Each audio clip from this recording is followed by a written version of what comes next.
Welcome to Think Big with Dan and Qasim. Join hosts Dan Melnick and Qasim Masood as they explore big ideas, limitless possibilities, and engage with visionaries, entrepreneurs, and thought leaders who dare to dream big, get inspired, motivated, and find practical tips for personal growth. Think big, dream bigger, and ignite your potential. Welcome to Think Big with Dan and Qasim. Today, our guest is Erik. Erik, how are you doing? Let us know where you live and what you do. All right, thanks so much for having me on. So my name is Erik Pearson. I'm a pediatric surgeon, live in Las Vegas, and I feel like I have my hands in a lot of different projects, but I would say I'm a full-time pediatric surgeon. I help run a private practice in pediatric surgery here in Las Vegas. And then I scale surgical education with my CitizenSurgeon project, and involved in a bunch of different channels with mentoring and education. So kind of in addition to being a full-time husband, father of three, and a good friend, it's a full life. That's good. That's good. So, by the way, where did the idea for this business came from? So CitizenSurgeon as a platform started off as a blog in kind of the early days when I was a fellow. And then the idea came to me to scale surgical education, all right, and to scale medical and surgical education. One day I was giving a talk to the pediatrics residents at UNLV. And, when we're asked to give these talks, I love to give them. I love educating. But, as attending surgeons or physicians, we put a lot of time into these talks. And so I remember I put several hours into putting a talk. And when I got there, and this was pre-COVID, just before COVID, and I gave the talk, and, there were only a few people that showed up. And how many of those people were actually paying attention? So I thought to myself, man, it is just tough to put a lot of time into putting these together for an audience that may or may not be prepared, or just may have, other stresses and other things on their mind. They couldn't focus that morning. And so the idea was, well, what if I could just put these talks out there? And then, at the same time, COVID-19 happened. And so we had basically a world shutdown. The residents and medical students didn't really have good access to grand rounds education. And so I started putting these videos out there, and over time, sort of as a solopreneur, you do the video and you do the creation and the editing and everything, and you learn as you go. But over time, the videos got a little bit better. And now I have a bigger team. There's two of us now instead of just one that help with the videos. But the idea was, can we scale surgical education? Can I make, good, authentic educational content free to anybody that has an internet connection? And what I thought was going to be, I thought it was going to be mostly US medical students that would be tuning in, or US surgical residents. But while my biggest audience is in the United States, I have, a big audience in India, a big audience in Pakistan, throughout the Middle East, the Philippines. And so now I'm able to kind of help and touch different corners of the world, engage. And that's been really meaningful. Great. So how important it is to educate people on surgical education? How important it is, I think what I've discovered is there's this massive range. Okay. And one thing, as I'm sure you're discovering in the podcast, is you have an idea who your audience is. And then over time, you realize and you learn who your audience really is. Okay. And so initially, my videos and my content is focused at medical students, and residents. But over time, I've realized that a lot of people that are engaging are actually people that have had themselves a medical problem. For example, acute pancreatitis, or have had a family member that has had surgery and they have questions. In addition, I've had lawyers contact me that have watched my videos for education on how they can depose surgeons for injury cases and things. So, initially I thought that I had this really defined niche, that all of the advice that comes says, see what your expertise is and match it to a niche. And I thought that niche was medical students. And what I've discovered is there's actually different audiences for surgical education. So, to your question, how important is surgical education? I think for any medical student that's early on in their education, it's incredibly important to have that very baseline foundational knowledge. And then they can start to dive in and narrow and get more specific as their education goes on. On the other hand, if you're a patient and let's say you're going in to have a gallbladder out, I think that knowledge is empowering for patients. And so if they could easily get on YouTube or any of these other platforms, go to an authentic resource. I consider myself an authentic resource because I'm a board certified surgeon for adults and for kids, and learn about, for instance, gallstones. What are they? What are the risk factors? How could they decrease their risk? Oh, I have symptomatic cholelithiasis. My gallstones are now causing a problem. What does that mean? What are the treatment options? And then, if I do have to have surgery, what are the indications for that? What is the risk of surgery and what's the recovery? And so now I'm sort of taking a particular topic, and then I'm going to attack that topic for the medical students. I'm going to go a little bit deeper for the surgical residents and perhaps the attending surgeons that are trying to educate themselves for their board exams or they want to brush up on a topic. And then I'm going to start these, and I've already started these other talks, which are, geared at the regular population, where I just go through 10 questions about a topic. So that could be wound healing or acute pancreatitis, and we're kind of going through. So I think education just in general is incredibly important. And obviously my bias as a surgeon is if you're a medical student, you want to do surgery, well, there's nothing more important than having baseline foundational knowledge in surgery. And then if you're a patient that needs surgery, if you're armed with knowledge when you go in, you kind of know what to expect, you know what questions to ask, and knowing what to expect and knowing how to get the most from your physician or your surgeon is going to lead to better outcomes down the line. That sounds good. So in terms of like educating, when you're doing your work as well, you're doing surgery as well, and you are educating as well. So in these cases, don't you think so? This is a little bit difficult to manage the time. It's a full life for all of us, anybody that's pushing. And I would say managing the time is difficult. However, if you really value your time, you get to decide how that time is divided. Okay. And I want to be clear about when I was a surgical trainee. So when I was a fellow, one of Hmm. the surgeons that was educating me said, Erik, you don't get to decide how big the pie is in your life. Okay. But you get to decide how many pieces are in it. Okay. So Right. there's a piece for family. There's a piece for personal health. There's a piece for clinical surgery. Now there's also pieces for research, for administration, for projects, for societies, for leadership, for X. It keeps going. And I tell the surgical trainees, when you're a surgical trainee, your default answer should be yes. Hey, Erik, can you get involved in this project? Yes. Hey, Erik, do you want to go scrub this case? Yes. Hey, Erik, can you put this together? Yes. As you become an attending surgeon, more people want your time. I think that is just what happens as we get more expert at what we do. And so now the default answer might be no. And so to your question, is it difficult to manage the time? The difficult thing is saying no and making sure that the only pieces in my pie are ones that I really care about.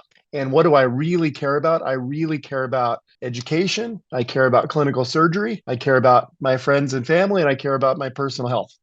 And so I try to limit my exposure to other committees, societies, and projects that I'm not like totally 100%. So true, so true. That's beautiful.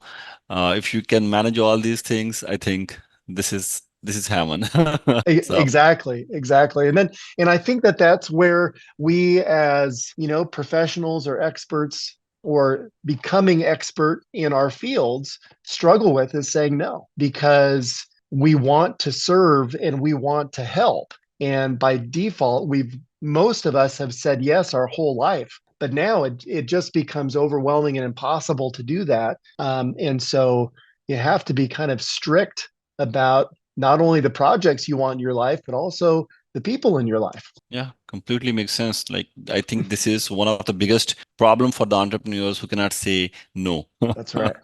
Absolutely. So how are you dealing with the funding with all these aspects? With the funding, you said? Yeah, funding. Like obviously everything involves investment. In this case, Hmm. everything involves investment and everything involves some money factors like Yeah, running some clinic and even educating people. And if you are just going sure. for the YouTube, obviously there are a lot of there are a lot of things that you have to do for free. That's right. Well, and a lot of it is sweat equity, right? And my operation is completely bootstrapped. Okay. And so I have to divide the two. So we have clinical surgery, clinical surgery. I help run a pediatric surgery practice. I have three partners, and there's a fourth surgeon with us. And, we run that practice based on revenue we generate from performing surgery. Okay. And that might be also contracts with hospitals, insurance, Medicaid reimbursement. That's separate from my educational endeavor and my educational platform. And what I've found is, okay, so when am I willing to invest more into this? And so for me, that was finding out. So initially, let's say with the first 40 videos that I did all of the planning, the scripting, the shooting, the editing, the posting, the social media, all of that. Now I've partnered with someone who's become a friend of mine, Shem, who's in the Philippines, and I will put the video together and shoot the video, and then I can put that video on green screen and put another video together with all the backgrounds, and then Shem will help edit it and put everything together. And so for me, being a surgeon, I'm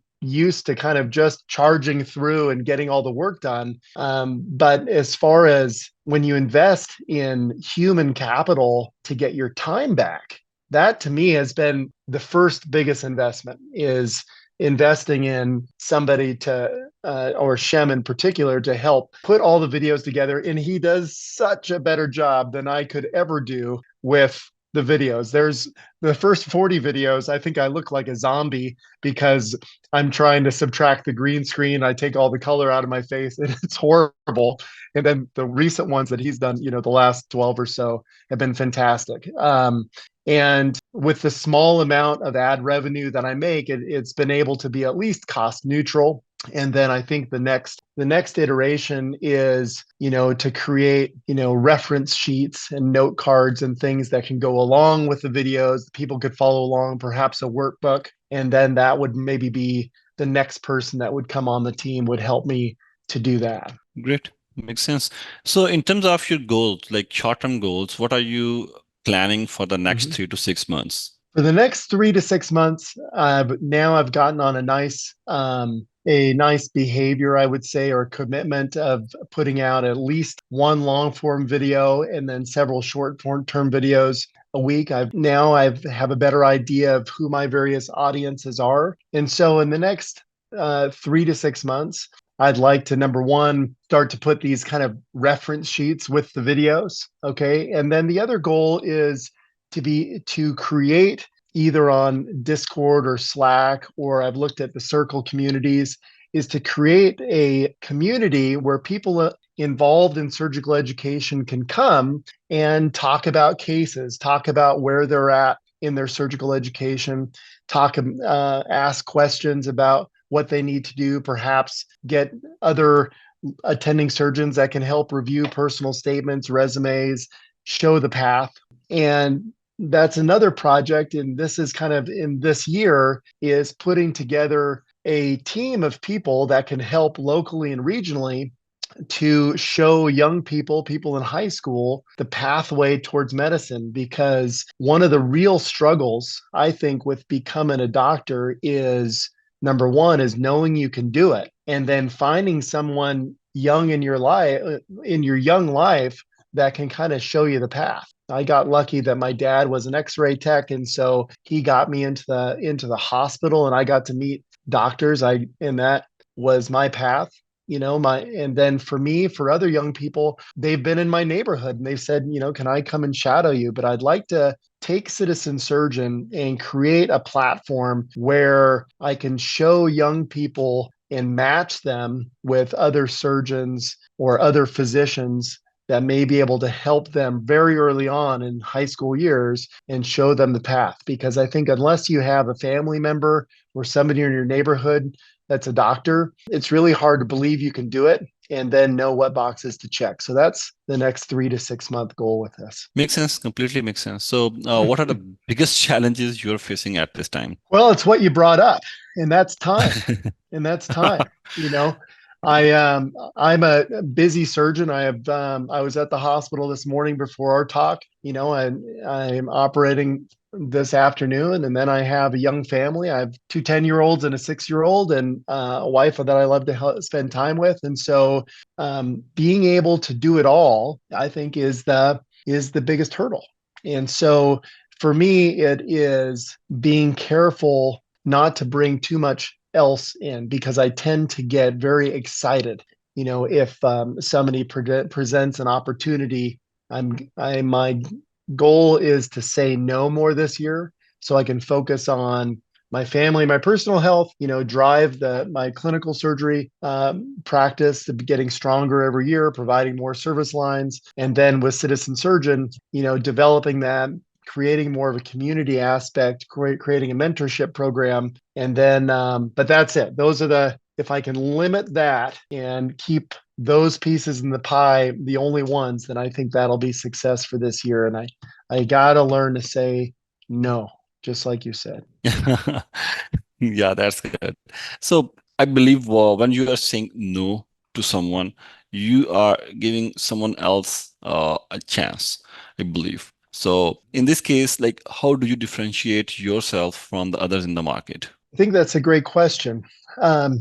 So I find that in the market of surgical education, I think the best differentiator is the fact that I am an authentic resource, that I'm a board certified surgeon for both children and adults. And so I speak from both experience as well as, recognized expertise. I'm a fellow of the American College of Surgeons, and I found that on different social media platforms, there tends not to be that level of expertise. So I would say number one, in surgical education, that's one differentiator.